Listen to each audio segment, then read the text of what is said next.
इस पावन स्त्री पर श्रीमद् भागवत सप्ताह पारायण का आज अंतिम दिवस है। भैया विनोद कुमार यादव, इनकी धर्मपत्नी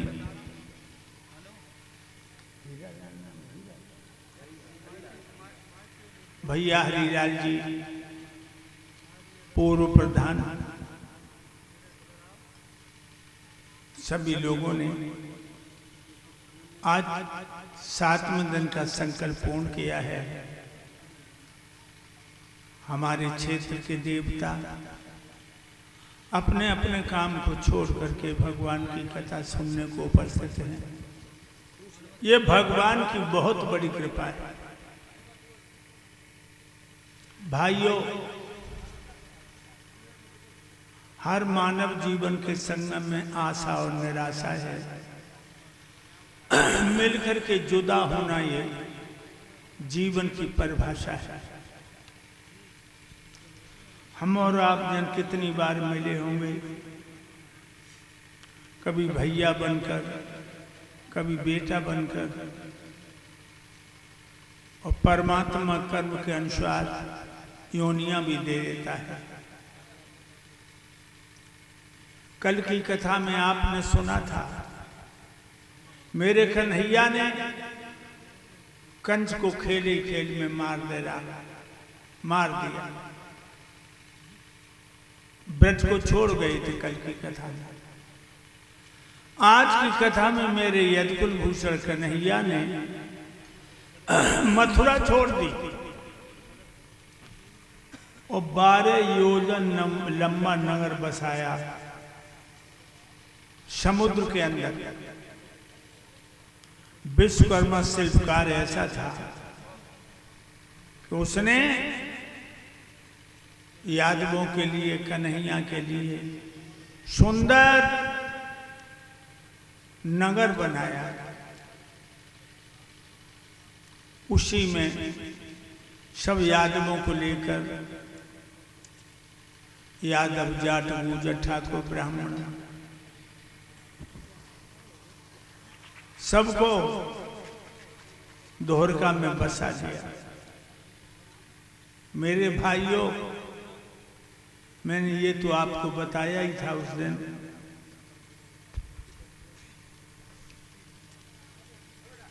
मेरे कन्हैया बहुत बड़े नेता थे, दूरदर्शी। जब 17 बार जरासंध चढ़ा, 18वीं बार में काले अवन, तो मेरे कन्हैया ने सोच लिया कि देश पर विदेशियों के बार बार हमले होते रहते हैं और देश की जनता कालांतर तक गैरों की गुलामी करती है। इस तरह से तो हमारे यादव तरक्की नहीं कर पाएंगे।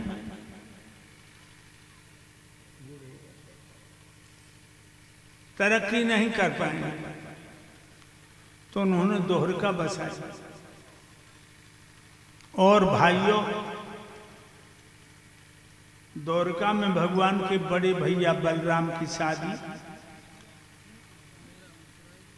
आनर्त देश के राजा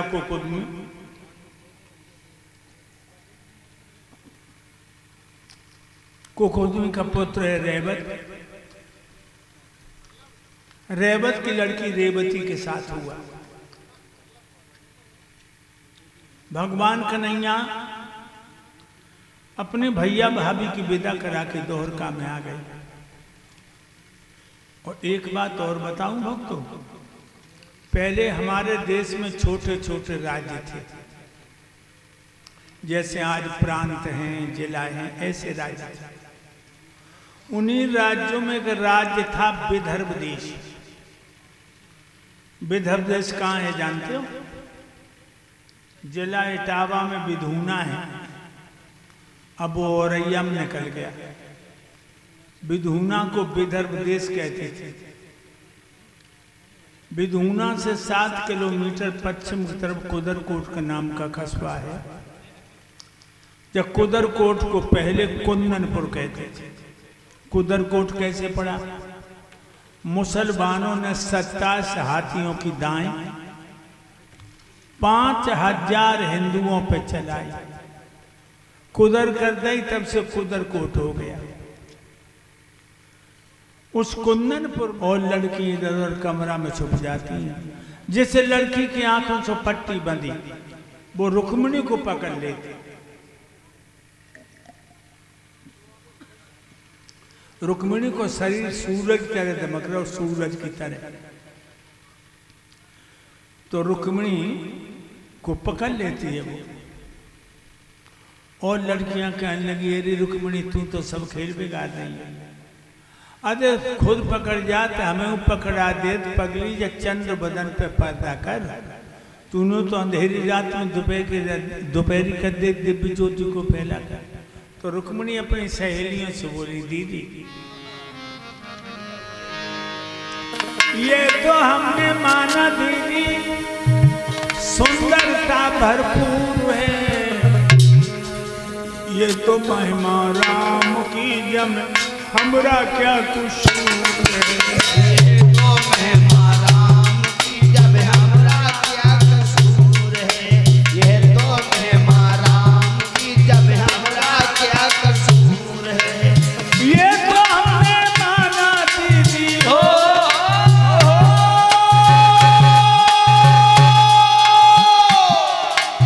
ये तो हमने माना दीदी सुंदरता भरपूर है। तो महिमा राम की जब हमरा क्या कसूर है। ये तो महिमा राम की जब हमरा क्या कसूर है। खेल बंद हो गया। सब लड़कियां अपने अपने घर चली आई। रुक्मिणी अपने घर आई। अपने घर आई और अटा पिठारी है गई।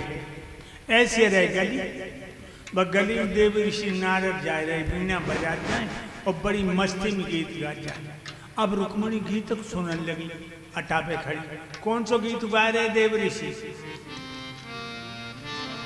ब्रजभूमि में हुआ है अवतार कन्हैया का, ब्रजभूमि में हुआ है अवतार कन्हैया का, ब्रजभूमि में हुआ है अवतार कन्हैया का, ब्रजभूमि में हुआ है। ब्रजभूमि में हुआ है अवतार कन्हैया का, सौभाग्य जिसने पाया, सौभाग्य जिसने पाया, दीदार कन्हैया का, सौभाग्य जिसने पाया, दीदार कन्हैया का, सौभाग्य जिसने पाया, दीदार कन्हैया का, सौभाग्य जिसने पाया। ओरे गोरी बालो, ओरे गोरी बालो, मेरी मानो या न मानो, तन मन से हो गया है आधार कन्हैया का, तन मन से हो गए। गुरुदेव कन्हैया के तन मन से हो गए। गुरुदेव कन्हैया के तन मन से हो गए। इशारा करो नारद को, ए बाबा हिया नाव, ए बाबा हिया नाव। नारद सृजन ऊपर चढ़ गए। रुक्मिणी ने कम्बल बिछा जा, कटोरी में दही करो, बूढ़ो डाल के चम्मच ले बाबा दही खाए। नारद ने दही खाओ और रुक्मिणी गाल से दुपट्टा लगा के बैठ गई। बोली, स्वामी जी ये गीत कौन को गाए रहे हो? देव ऋषि नारद बोले, बेटी ब्रज में भगवान कन्हैया ने जन्म धारण करो है और जाने प्रभु के दर्शन कर ले, ताकि कई जन्म के पाप नष्ट हो गए। और रुक्मिणी बोली, एक बात और बताओ। पूछो बेटी, अब कन्हैया कहाँ रहते हैं? देव ऋषि बोले, बेटी अब वो ब्रज को छोड़ के द्वारकाधीश हैं, द्वारका के राजा हैं। रुक्मिणी बोली, एक बात और बताओ। पूछो, उनकी शादी हो गई? देव ऋषि नाथ बोले, बेटी उनके बड़े भैया बलराम की शादी हो गई, श्याम की शादी ना है भाई। अरे दैया जो सुनी कन्हैया की शादी ना है भाई। मन ही मन में रुक्मिणी ने संकल्प कर लो, क्या श्याम न मिले तो मैं जोगिन बनने जाऊंगी, नाथ न मिले मैं जोगिन बनने जाऊंगी, श्याम न मिले मैं जोगिन बनने जाऊंगी, नाथ न मिले।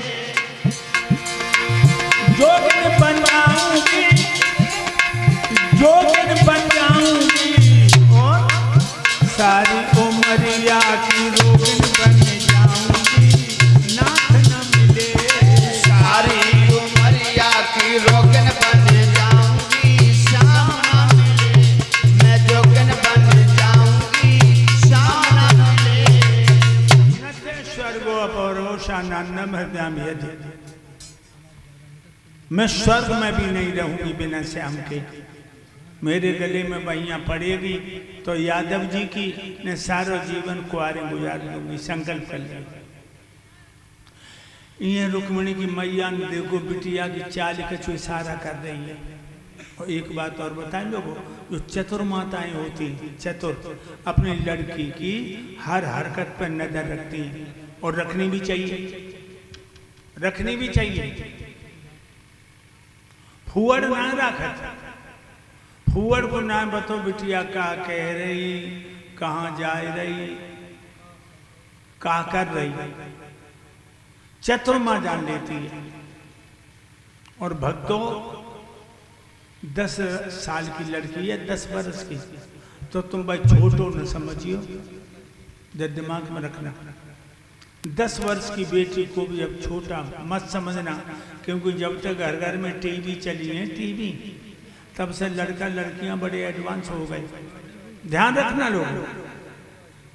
रुक्मिणी की मैया ने अपने पति को बुलाओ, भीष्म को, और कहने लगी, महाराज राज्य के मद में इतने अंधे हो गए, तुम्हें इतनों हो सुना घर में जवान लड़की कुआरी घूम रही है।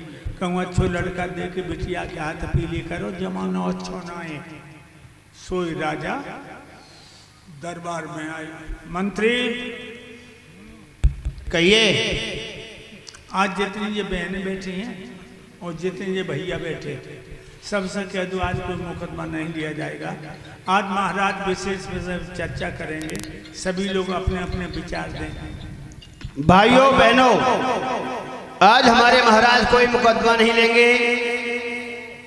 सभी लोग ध्यान से सुने। हमारे महाराज आज विषय पे खर्चा करेंगे और अपने अपने घर से जाकर के सुंदर सुंदर ला करके दे आचार।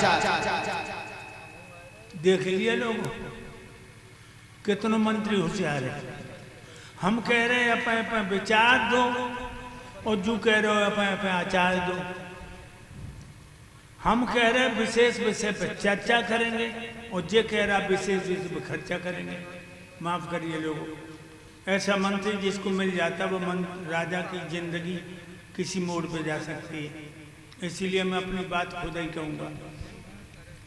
आप लोग जानते हो, जवान लड़की घर में कुंवारी घूम रही हो तो समझदार माता पिता को नींद कैसे आती है। हमारी बेटी रुक्मिणी शादी के लायक हो चुकी है। इतनी बहनें बैठी हैं, भैया बैठे हैं। तुम लोगों की नज़र में कोई लड़का हो तो हमें बताओ, मैं अपने बिटिया का टीका पर राजकुमार को भेज दूंगा। एक बहुत सुंदर लड़का है जो हस्तिनापुर के महाराज धर्मराज युधिष्ठिर। महाराजा युधिष्ठिर, हाँ, लड़का तो बहुत अच्छा बताया तुमने। वास्तव में धर्मराज धर्म की मूर्ति है। लड़के में थोड़ी कमी न होती तो बिटिया रुक्मिणी महाराजा युधिष्ठिर को दे देता। वो कमी कौन सी है? लड़के का रोजी और रोटी का ठिकाना नहीं है। जब दुर्योधन हक ही नहीं दे रहा, अधिकार ही नहीं दे रहा, तो हमारी बिटिया रुक्मिणी दीवार चाट के रहेगी। महाराज अगर दुर्योधन वहां भी लड़की मत दे देना जिस लड़का की रोजी रोटी का ठिकाना ना हो। वैसे धर्मराज में कोई कमी नहीं है। धर्मराज धर्म की मूर्ति है, लेकिन दुर्योधन अधिकार नहीं दे रहा। महाराज अगर दुर्योधन अधिकार नहीं दे रहा है तो दुर्योधन के लिए कर दो। जो भैया अपने भैया के हक को हड़पना चाहता है, पंडवा हाथ पे हाथ धर के नहीं बैठेंगे। कल उनका घर में धर्मात छिड़ेगी और 8 पैर की चिक हमारी बेटी रुक्मिणी को चेत नहीं आएगा। इसीलिए लोगों ऐसे घर में लड़की मत फेंक देना जब भैया ही भैया दुश्मन हो। ध्यान रखिए। इसीलिए मैं दुर्योधन को बिटिया रुक्मिणी नहीं दूंगा। तो महाराज एक लड़का हमारी नजर में और है। कौन है बताओ? सोनतपुर को राजा बाणासुर। बाणासुर, बाणासुर को बिटिया देने से पहले अगर वह सल्फाजा गोली दे दे जाए तो अच्छा है। क्यों? इतनी दारू पीता है, सुबह बोतल होठों से लगा के शाम को अलग करता है। कौआ कौन सी गंदी चीज है जो नहीं खा सकता, और सरप्पा कौन सा बुरा कर्म है जो नहीं कर सकता। गंदी से गंदी चीज कौआ खा लेगा, और बुरे से बुरा कर्म दारू पी के इंसान कर देता है। महाराज, हाँ, आज जो लोग शराब पीते हैं वो बहुत बड़े लोग कहलाते हैं। दारू पीने वाला बड़ा आदमी, हाँ, और मुर्गा की टांग पेट में धले तो और भी बड़ो आदमी। और ही बड़ो, और को भैंसा की टांग चब जाए तो सबसे बड़ो आदमी। सबसे बड़ो। दारू पीने वाला बड़ा आदमी जेला एटा में आपने आबागर सुना होगा, 5वीं साल है। अभय पाल नाम के लड़का ने दारू पीकर अपनी मैया की इज्जत लूटी, अपनी मैया की।